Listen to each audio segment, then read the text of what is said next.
riding the train today, I actually came across a tip I want to share with you. I saw a group of kids. They were like being loud and obnoxious and running through the train cars. So they were saying that they were being followed and chased by somebody, right? Now, I don't know if that was the truth or not because I never got to see who was actually chasing them or running behind them, whatever have you. But it was about 30 to 40 of them, and they were all running through the train cars at full speed. So naturally, you want to find out what's going on. Now, there were people in the train car who jumped out the train when the train was at the platform, and they started running with the crowd. I stood there. I didn't move because I've seen these things happen when I was growing up. Everybody starts running, and then now actually nothing's happening, but you're causing a commotion because you're startling people who don't know what's going on. Everybody's just running. And wind up delaying the train for, I don't know, a half hour to an hour because of this. Because now you got the train conductor doesn't know what's going on, and he calls the police. And I guess the police pretty much held the train the conductor held the train until the police showed up. So what I'm getting at is, if you see something like this happen,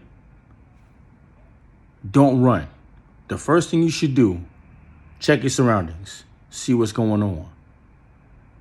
Get your back up against a wall, so that way no one is coming behind you. Because sometimes people use these situations to harm people, to harm innocent people.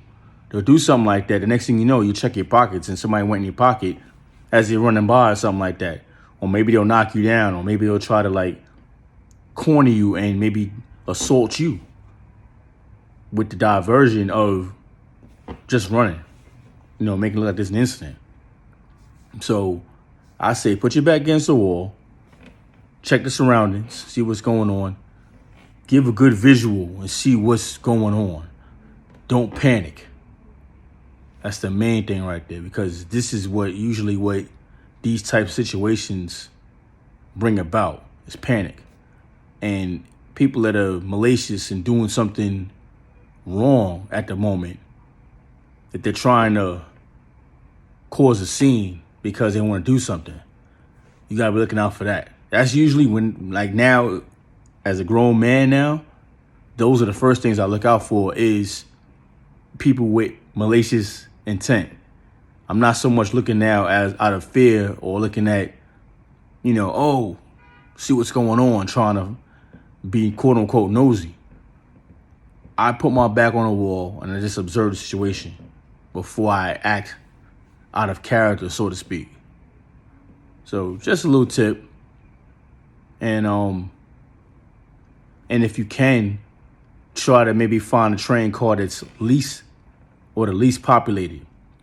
Sometimes people say, go to the car that's the most populated. Sometimes that might not be a good idea.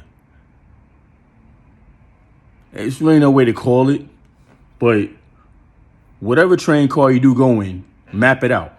Start looking around and see what's going on in that car, because if you go in there and it's crowded, everybody in that train car may not just be innocent people who don't know each other. It could be something going on. Just be mindful of your surroundings. Little tip.